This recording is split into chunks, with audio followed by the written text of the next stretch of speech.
Christelle. Bonjour Walter. Bienvenue dans le podcast Joue-la comme un ou une Head of Sales. Merci. Je t'invite à rejoindre la télévision au fond à droite dans la salle où tu Ok. verras le logo de la série. Oui. Sympa Je le vais te lieu. faire passer quelques questions qui ont Ouais. été posées par des personnes d'un groupe privé. Je te laisse D'accord. répondre. Ok, très bien. Alors, qui je suis dans la vie professionnelle? Je suis Christelle, je suis directrice commerciale d'une célèbre maison de pâtisserie qui est connue internationalement. Qui je suis dans la vie perso? Je suis plutôt quelqu'un de plutôt nature optimiste. Voilà, je suis mariée et puis je vis en région parisienne, voilà, avec plein d'activités en dehors de ma vie professionnelle. Donc, je fais de la randonnée, de la course à pied et je suis passionnée d'histoire de l'art, de musique également et beaucoup de lecture. Tu as toujours vécu dans la région parisienne? Non, j'ai pas toujours vécu. J'ai vécu aussi en Angleterre, à Londres, où j'ai commencé sur des jobs en première expérience. Et puis je suis revenue à Paris il y a quelques temps et maintenant je suis sur la région parisienne. Quels sont les principaux leviers que vous activez pour identifier de nouvelles opportunités de croissance dans un marché? Les principaux leviers, en premier, ce qui me semble très important, c'est de connaître effectivement son produit, de pouvoir connaître également sa concurrence, Bien sûr. de toujours d'être... et ça, c'est important, je pense qu'il est aussi important de savoir ce que l'entreprise dans laquelle nous travaillons, enfin pour laquelle nous travaillons, est en capacité de pouvoir répondre afin de pouvoir répondre à la promesse client. Ok, Donc en super. fait, les opportunités, globalement, c'est bien connaître son produit, son offre, sa concurrence, et ensuite d'établir le plan d'action pour effectivement mettre en place toutes les actions qui nous permettent de développer du chiffre d'affaires, puisque nous sommes des accélérateurs de chiffre d'affaires. Je te passe la deuxième question qui a été posée aussi par le groupe privé de personnes acteurs dans le monde du commerce. Ouais. Avec un poste avec autant de responsabilités, de pression, d'objectifs et d'autres certainement, comment est Christelle dans le perso? Je dirais plutôt naturel. Je suis déjà quelqu'un de très optimiste, plutôt dynamique. Faut toujours que j'ai quelque chose à faire. Et donc, voilà, je suis plutôt toujours à regarder ou à me nourrir de maximum de choses. Donc, je parlais de la lecture également, de rencontrer des amis, bien évidemment. Voilà, principalement, c'est ça qui m'anime. Ok, ça faisait un lien aussi avec la question de tout à l'heure de qui tu es dans le perso. Et ça nous permettait aussi d'en savoir encore un peu plus sur toi au quotidien. Mm-hmm. Troisième question, je te laisse la lire à voix haute. Dans 15 ans, dans le tourisme et l'hôtellerie haut de gamme, le switch vers le retail, la food, le switch volontaire ou forcé? Non, toujours volontaire. C'est-à-dire? La volonté de découvrir de nouveaux univers, ça c'est ma nature, j'ai besoin de ça. Toujours dans le métier que j'aime, mais d'être confrontée à d'autres environnements, d'autres défis. Et cette volonté avant tout de me dire que des situations aussi, entre guillemets, parfois inconfortables, alors on en rencontre au quotidien, mais c'est aussi une situation inconfortable de se projeter et d'aller vers un univers que je connais pas. Ça permet aussi, et surtout, ça c'est ma propre vision des choses, de se renforcer, de gagner en épaisseur et aussi en confiance au fur et à mesure. Voilà. Donc, la deuxième question, tu peux nous en dire davantage? Voilà. Ok. Donc concrètement, un switch volontaire après 15 ans dans le Oui. tourisme, tu avais envie Oui, complètement. découvrir un autre horizon et Oui. un autre secteur. Satisfaite d'avoir découvert ce secteur, j'imagine? Satisfaire de toutes les expériences que j'ai pu avoir. Bien évidemment, c'est clair. Et ravie d'en découvrir d'autres, certainement par la suite. Bien sûr.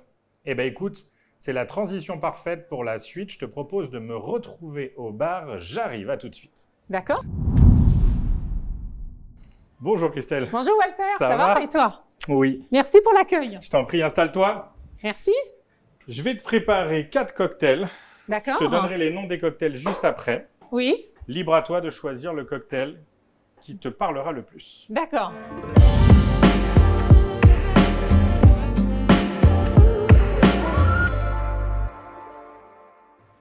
Christelle, Oui, j'ai Walter. réalisé les 4 cocktails. Voici le bien. premier. Je te donne le nom à chaque fois. Ok, Ce super, cocktail s'appelle « Décroche ton téléphone », qui est une phrase très connue dans le monde des sales. Ce deuxième cocktail est « Red Zone, Red Flag ». Oui. Ce cocktail-là, c'est « Même ma sœur, elle le signe ». Oui. Tu vois l'anecdote avec les commerciaux et les Ouais. clients. Et celui-là, c'est « Le génie, c'est la stratégie ». D'accord. Quel cocktail aimerais-tu déguster avec moi? Ah, mais je prends celui-là. Ok. Quel cocktail moi je déguste? Écoute, essaye celui-là. Ok. Allez Christelle, on va déguster nos Ah cocktails. bah oui, avec plaisir. Je t'invite à récupérer ton cocktail. Je Merci. récupère celui que tu m'as donné. Oui. À la santé des sales. Alors, à la santé De des tous les sales, acteurs, à la santé de la fonction. Exactement. Ouais, Santé. exactement.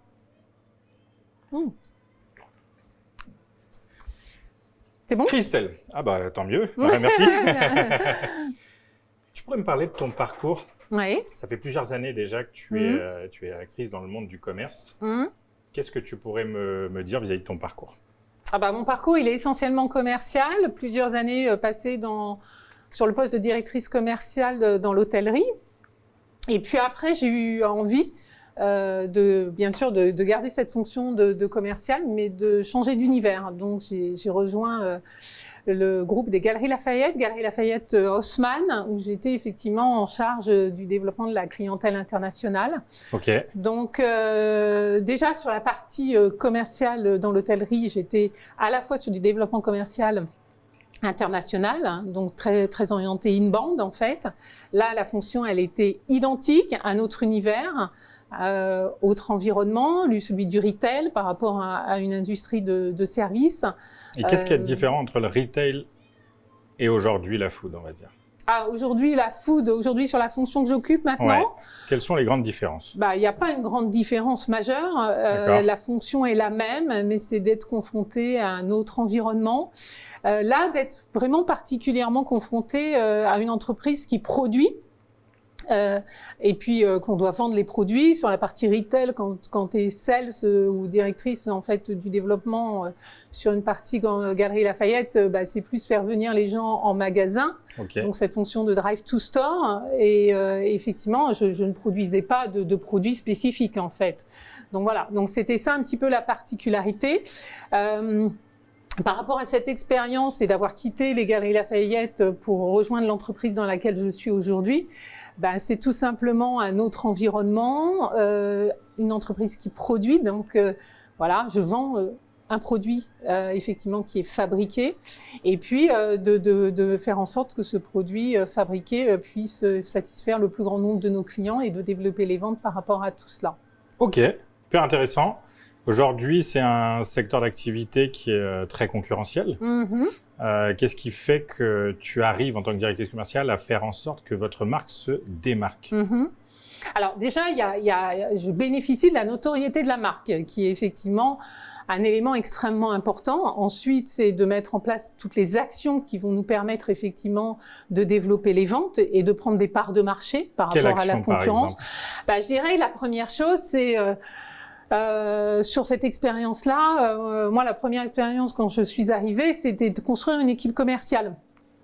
Donc, c'était de définir l'offre, définir les outils qui permettent à cette équipe, effectivement, d'aller chercher ses clients, de définir les actions qui nous permettent d'aller chercher les clients, de satisfaire le client en répondant, effectivement, aux demandes entrantes, mais également, bien évidemment, d'analyser, effectivement, les taux de conversion, de motiver l'équipe, effectivement, à aller vers la performance commerciale, d'être à l'écoute du client. Je pense que ça, c'est extrêmement important dans la fonction commerciale. Plus on est à l'écoute du client, plus effectivement on a des chances effectivement de répondre au mieux à ses attentes, bien sûr, d'éviter de perdre son temps aussi. Ça c'est important. Donc voilà, l'ensemble de ces actions et puis ensuite de le fidéliser. Donc de gérer cette partie-là et puis toute l'action de prospection, c'est de définir les cibles de clients et puis de définir effectivement les actions. Donc à la fois des actions qui sont online et offline parce qu'effectivement ça c'est aussi important aujourd'hui de travailler dans ce sens-là. De travailler aussi en transverse, et ça c'est important sur la fonction commerciale parce qu'on n'est pas du tout isolé. On travaille avec effectivement une équipe marketing, une équipe de communication, une équipe effectivement de production, des équipes opérationnelles. Donc en fait, c'est l'ensemble de ces acteurs qui vont nous permettre effectivement d'atteindre les objectifs du service commercial. Mais je dirais, nous sommes aussi au service du développement de la croissance et du développement du chiffre d'affaires de l'entreprise. Yes, ok. Tu parlais des clients. Aujourd'hui, on est obligé de s'intéresser beaucoup aux clients. Le client est déjà un 2.0, c'est-à-dire qu'il est capable, tu parlais, d'acheter sur Internet comme d'acheter dans les boutiques. Le client 3.0, c'est qui? Le 3.0, il est digital, forcément, mais en même temps, il est très relationnel. C'est aujourd'hui, c'est toute la richesse aussi de notre métier qui évolue avec les nouveaux outils, cette nouvelle façon de travailler. C'est de quelle façon effectivement dans la démarche j'ai prospecté effectivement un client. Alors je peux le prospecter effectivement dans cette relation de l'appeler, de le rencontrer sur un salon professionnel, d'avoir cette démarche de démarchage, mais également d'avoir toujours cette relation avec lui que je n'aurais pas forcément physiquement au téléphone ou de le rencontrer, mais d'avoir toujours cette relation, cette connexion avec lui en effectivement lui envoyant par exemple des newsletters, en échangeant avec lui effectivement, soit en lui envoyant des informations, des vidéos par rapport à une expérience qu'on a pu avoir, une expérience qu'on lance effectivement dans l'entreprise et d'avoir toujours cet échange avec lui. Alors justement, tu parles de quelque chose qui me soulève une question. On sait qu'aujourd'hui, il y a beaucoup d'entreprises qui mettent beaucoup de budget pour recruter du client, si je puis dire ainsi. Et aujourd'hui, les entreprises commencent à avoir une espèce de tournure qui est et maintenant, il faut peut-être que je les garde. Parce qu'on se consacre beaucoup, tu sais, comme les entreprises avec les points de fidélité il y a quelques années. Aujourd'hui, il n'y a plus ça. C'est vraiment la notion de recruter de nouveaux clients. Toi, aujourd'hui, quel est le plus dur combat? Recruter ou fidéliser? Je dirais pas qu'il y a un plus dur que l'autre, en fait. Je pense que les deux sont juste nécessaires. Oui, obligatoire. Voilà. Donc, l'un ne va pas sans l'autre. On recrute dans un premier temps et l'objectif, c'est de fidéliser, en fait. Voilà. Donc, c'est ça notre objectif. Parce qu'effectivement, on sait que recruter, ça nécessite de l'énergie, mais il y a toujours, naturellement, dans notre mix client, une part naturelle de clients qui, à un moment donné, vont s'éloigner de notre produit pour différentes raisons. Bien sûr. Et par rapport à ça, il y a toujours cette nécessité, effectivement, de conquérir d'autres clients pour les fidéliser le plus possible. Bien sûr, alors parfois on y arrive, parfois on n'y arrive pas, mais c'est aussi la nature de nos clients et la diversité de nos clients qui fait que effectivement, il y a ces clients qui viennent régulièrement et ceux qui le sont moins. Mais c'est aussi le côté extrêmement passionnant de notre métier, c'est-à-dire c'est aussi de la rencontre humaine, c'est de l'échange, et comme je le disais tout à l'heure, l'échange il est à la fois oral, physique, mais aussi à distance. Et aujourd'hui, les moyens digitaux sont des moyens de communication, mais c'est aussi un outil qui nous permet de garder cette relation avec le client. Ok. On va se consacrer un petit peu à côté perso. Si tu n'avais pas été directrice commerciale, tu serais à quel poste aujourd'hui? Tu ferais quoi? Je ferais quoi aujourd'hui si je l'étais pas? Oui. Ou alors limite plutôt ce que j'aurais aimé peut-être faire. Ouais. Plutôt. Yes. Je crois que j'aurais aimé être chef d'orchestre. Oh, pourquoi? Parce que je trouve que la fonction est juste extraordinaire de pouvoir finalement dans un temps court, mais avec un certain nombre, avec beaucoup de travail en amont, d'arriver à mettre un groupe à l'unisson et de délivrer une œuvre majeure à un public. Je trouve que c'est assez fabuleux. Est-ce que c'est pas un peu ce que tu fais au final, sans que ce soit cet intitulé-là? Le métier que l'on fait en dehors des ventes, finalement, parce que c'est aussi le métier de manager, finalement, quel que soit le poste, c'est aussi ça, avec bien sûr des difficultés qu'on peut rencontrer au quotidien, mais ça on en rencontre tous. Mais c'est aussi la richesse du métier, de la fonction managériale. Donc voilà. Une autre question, j'aimerais que tu puisses me citer, je vais te donner trois postes dans une entreprise. J'aimerais que tu puisses me citer la meilleure qualité pour chaque poste. C'est quoi la meilleure qualité pour un commercial, un sales aujourd'hui en France pour Christelle? La meilleure qualité, je placerais l'humain en fait au cœur de notre activité par rapport à ce que j'ai dit précédemment. Je dirais que par rapport effectivement sur un poste de sales vis-à-vis de son client, ce serait l'écoute. Quand on est à l'écoute effectivement de son client, on lui porte toute l'attention, on a beaucoup plus de chances effectivement de répondre à ses attentes. Et comment est-ce que tu vois chez un sales aujourd'hui, quand tu les côtoies, tes équipes, comment tu vois qu'il est à l'écoute? Qu'est-ce qui te fait comprendre qu'il est à l'écoute? Je dirais, avant tout, effectivement, c'est tout de suite de pouvoir répondre à la demande qui a été faite, qui a été formulée de la part du client, et en même temps d'avoir cette capacité par rapport à l'écoute, effectivement, le questionnement, d'avoir cette faculté de pouvoir effectivement vendre plus et vendre autre chose que le client n'aurait peut-être pas formulé au préalable. Ok, merci, très concret. Maintenant, pour un manager, donc c'est-à-dire son N+1, tu as des managers sous ta responsabilité, tes N-1 éventuellement. Quelle est la meilleure qualité pour un manager aujourd'hui? On peut même se centrer en France, tous les managers, il n'y a pas forcément que ce soit besoin de sales, parce que le management, c'est un métier à part entière aussi. Quelle est la meilleure qualité managériale aujourd'hui? La capacité, je dirais, à déléguer. Et peut-être ce qui est le plus compliqué, d'une façon plus générale, c'est d'arriver à donner du sens.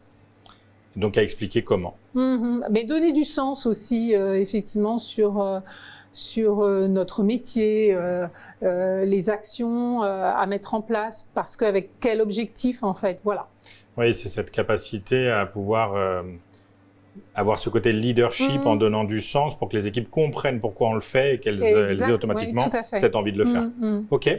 Et la top qualité, alors forcément tu es sur ce poste-là, mais la top qualité pour un ou une directrice commerciale aujourd'hui en France?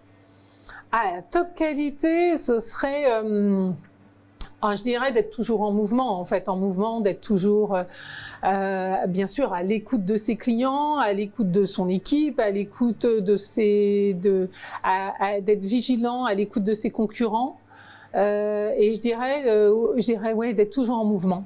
Je te propose qu'on passe au prochain atelier. Ouais, Je t'invite à me suivre. D'accord. On y va? Ça marche.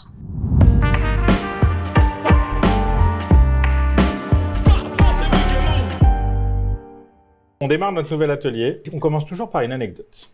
J'ai une anecdote te concernant. Je vais te donner une phrase qui m'a été donnée par une personne de ton entourage pro ou perso, dont on cachera l'identité, et qui m'a donné la phrase « cap ou pas cap ». Est-ce que tu peux nous en parler? Ouais, ouais. De quoi s'agit-il? Cap ou pas cap? Le cap ou pas cap, c'est capable ou pas capable, précisément. Je me souviens très bien, c'était donc c'est dans un environnement professionnel, clairement. Une demande qui sortait complètement du cadre du type de produit, de demande que l'on peut traiter. Dans ton poste actuel. Ouais, exactement, tout à fait, dans le poste actuel. Et la demande était juste exceptionnelle, un super chiffre d'affaires. Et l'objectif, c'était de se dire, voilà, est-ce qu'on est capable de répondre à cette demande ou pas? Et donc, qui a dit cap ou pas cap? Le cap ou pas cap, il est collectif. D'accord. C'est aussi vers ça, sur la fonction commerciale, c'est notre capacité aussi à faire bouger les lignes, à sortir parfois du cadre pour dépasser effectivement des objectifs aussi. Donc ça, c'était important.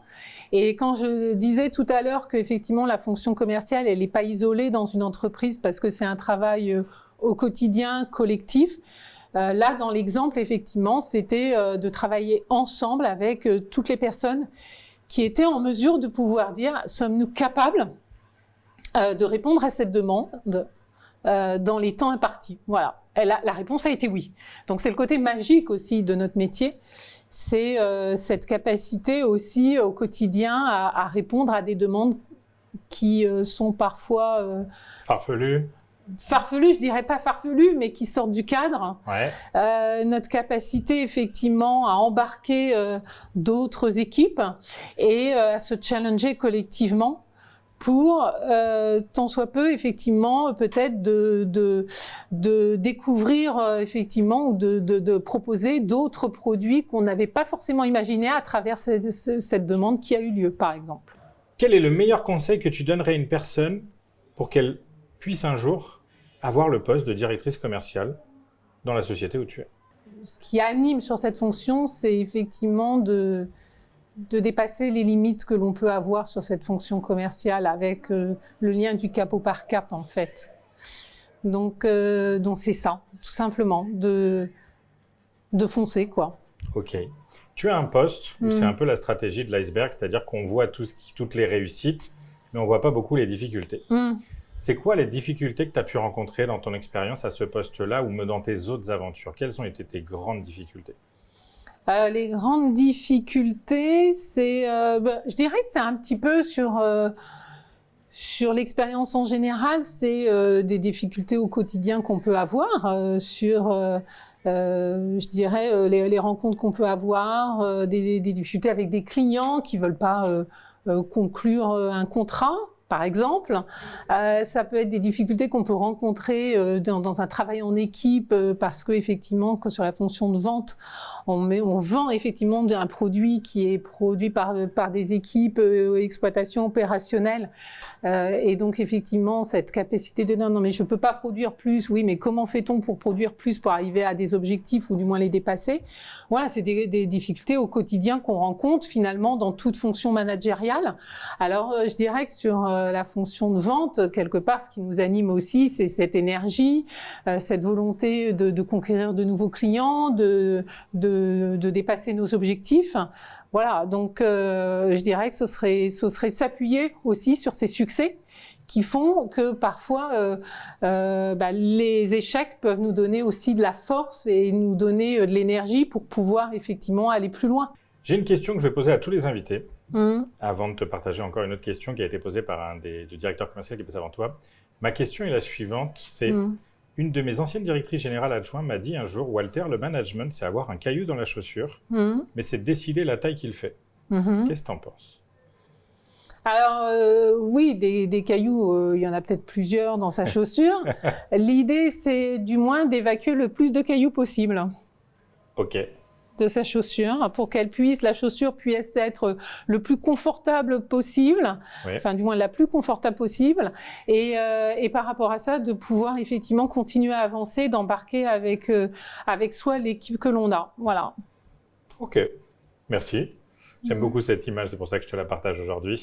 Et c'est pour avoir la vision de chacun. Alors, comme tu le sais, il y a un Head of Sales qui est passé avant toi, d'accord, il y a quelques semaines. Il t'a posé une question. Je vais te la partager, je vais t'inviter à y répondre. C'est quel est ton objectif profond et comment tu relis ça à la manière dont tu vas réussir à atteindre cet objectif? Mon objectif profond dans ma vie professionnelle ou... Et c'est là où je ne peux pas te répondre puisque la question vient de lui. C'est comment tu l'interprètes d'ailleurs? Je vais plutôt l'interpréter sur une expérience de vie, en fait. De vie professionnelle, de vie personnelle. Je dirais que l'expérience, mon objectif profond, ça serait fort de ce parcours que j'ai pu avoir, ou que toute personne peut avoir, d'en tirer le maximum d'expérience, de maximum de recul pour effectivement être plus armé, plus à l'aise, plus en confiance dans les prochaines expériences et toutes celles à venir. Donc je dirais que ce serait ça en fait. Donc l'objectif, oui, le plus profond, c'est de s'enrichir de toute expérience. Ok, sachant que c'est déjà quelque chose que tu as fait, et tu continues cet objectif, tu maintiens cet horizon. Ok, je t'invite à regarder la caméra, tu vas t'adresser au prochain directeur commercial qui va passer. D'accord. Ce sera forcément un homme qui te suit. C'est un homme qui t'a posé la question et c'est un homme qui te suit. C'est inversement à chaque fois. Quelle question aimerais-tu poser à ce prochain directeur commercial que tu ne connais pas? Je dirais la question que j'aimerais lui poser, ça serait qu'est-ce qui te motive dans ta fonction aujourd'hui et qu'est-ce qui te motive pour évoluer? Merci beaucoup. Christelle, on arrive à la fin du podcast. Tous les invités souhaitent donc faire un cadeau qui va être mis en tirage au sort que les personnes pourront remporter en s'inscrivant dans le lien de la description de cette vidéo. Quel cadeau aimerais-tu offrir au futur ou à la future gagnante du tirage au sort? Je dirais que le cadeau que j'aimerais offrir, c'est la carte du monde. Je trouve que c'est très symbolique par rapport aussi à notre métier où on a cette ouverture aux autres, en fait. Ouais, tout à fait. Et là, je trouve que la carte du monde, c'est un petit peu cette volonté de voir les choses en grand. Et en plus, je crois savoir que tu aimes bien voyager. Oui, aussi, exactement. Et donc, quelqu'un à découvrir de nouveaux pays pour le voyage. Merci beaucoup. Et j'aime beaucoup cette ouverture vers les autres liée avec le monde de la vente. Je te remercie. Merci. Donc, le cadeau à gagner en tirage au sort pendant 72 heures. Et dans 72 heures, nous annoncerons le vainqueur. Merci, Christelle. Je souhaite que le gagnant récupère la carte du monde. Exactement. Merci. Je lui transmettrai en main propre s'il est dans la région parisienne. Christelle, merci beaucoup. Merci d'avoir participé à ce podcast, d'avoir partagé. Merci pour l'invitation. Je t'en prie. Ça m'a fait vraiment plaisir. Tu dégageais ce côté peps et dynamisme que j'avais envie que les gens puissent découvrir et surtout découvrir ton mindset et ton parcours. Merci, plaisir partagé. Merci beaucoup. Merci.